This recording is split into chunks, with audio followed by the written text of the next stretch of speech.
Hello guys, and welcome to Sunday Drivers Cup 2022 season, round 6, and today we are driving around Phoenix road course.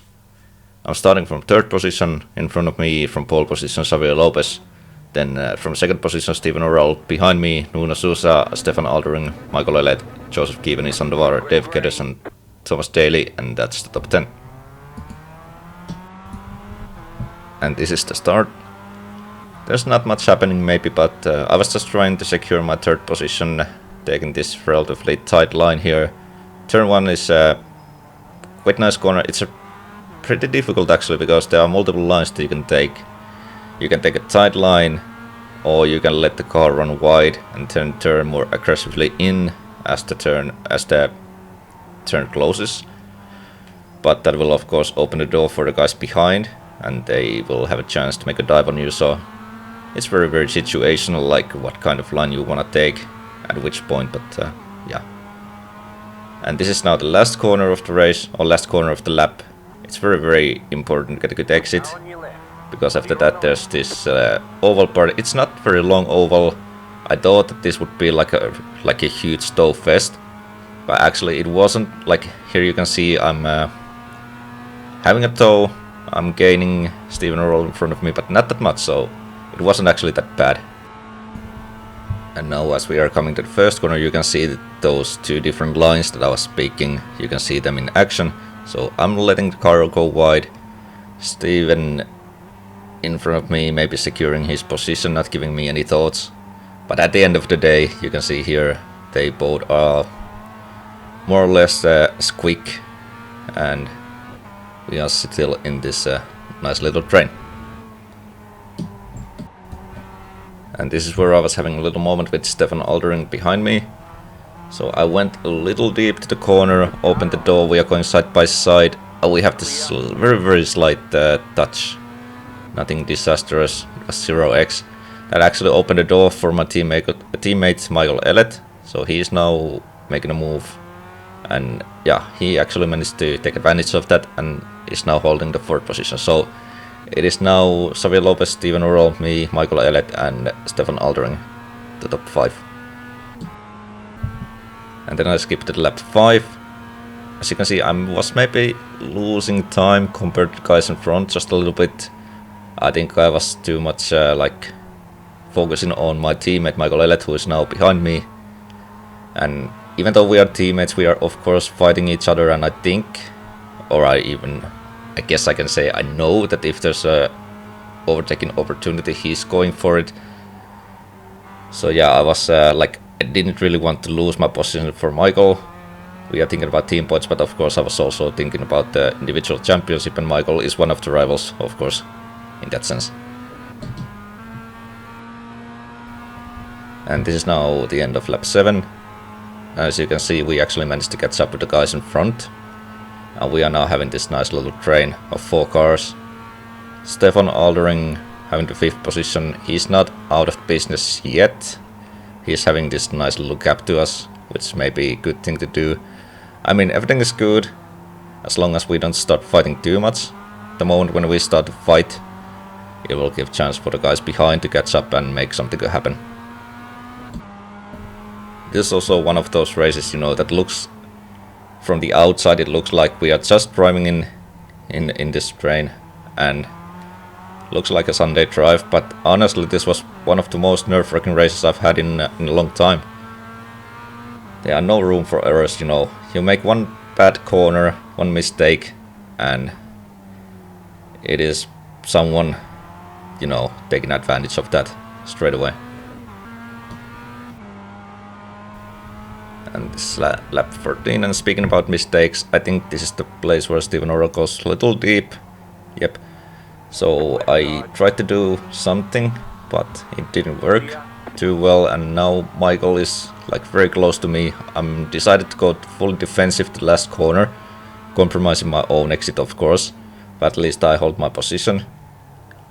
But with that bad exit, Michael is now very close to me, having the tow, and we'll see what happens. So like I said earlier, I'm pretty sure Michael will make a move on me if there's a good overtaking opportunity. I also trust him that he won't do anything stupid.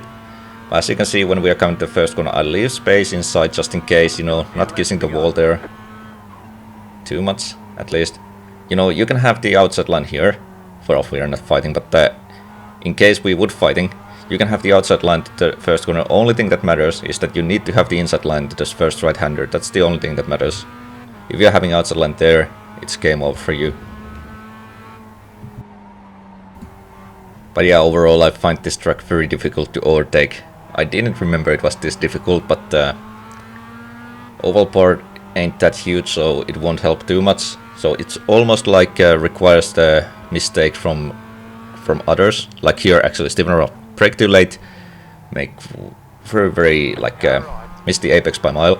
I'm having the inside line, and we're now going side by side.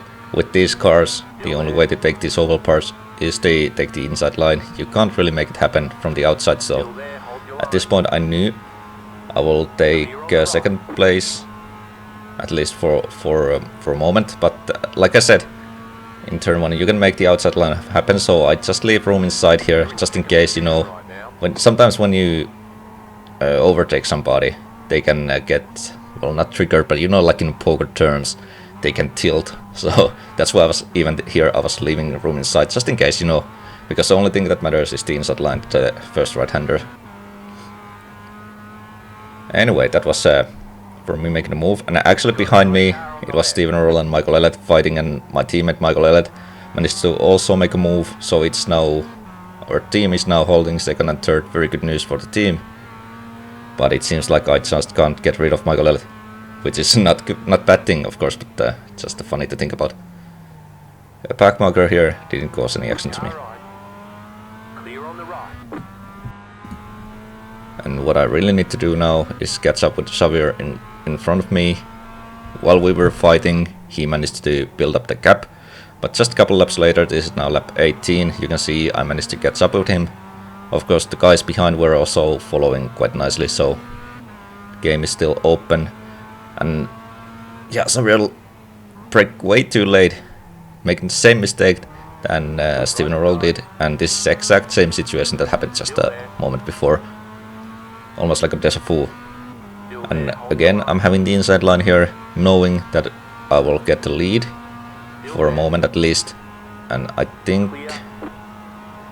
yeah, I'm going a little bit defensive here now. Just moving to the left and then moving back to right, you know. Like I said, the outside line works in T1, but Xavier didn't want to make a dive. And just trying to struggle with my tires here.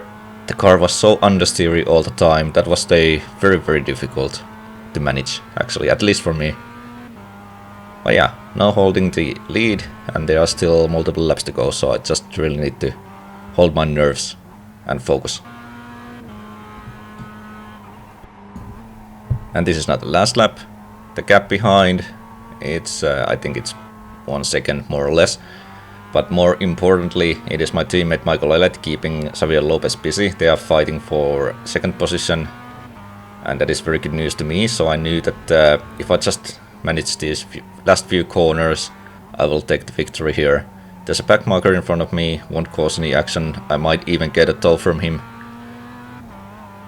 But yeah, so there's only one corner to go. Just need to like nail this one. And you know, it is these moments when you start to like questioning, yo, like, can I drive this car? What if I brake too late? What if I hit the wall? But yeah, I survived the last corner, and don't want to celebrate yet, you know. In real life, we may have engine damage. I don't know. Probably in iRacing, your engine can just blow up, you know. But now coming over the finish line, I think it's right time to celebrate a little bit. That was very good race. Like I said, this was like, it didn't look that challenging, but this was one of the most challenging races I've had in a long time. It was very good feeling to get the win, and felt really like rewarding. But yeah, that's all about today. Thanks for watching, and I'll see you in Okayama, I think, in a couple of weeks time. Thanks for watching, and bye bye.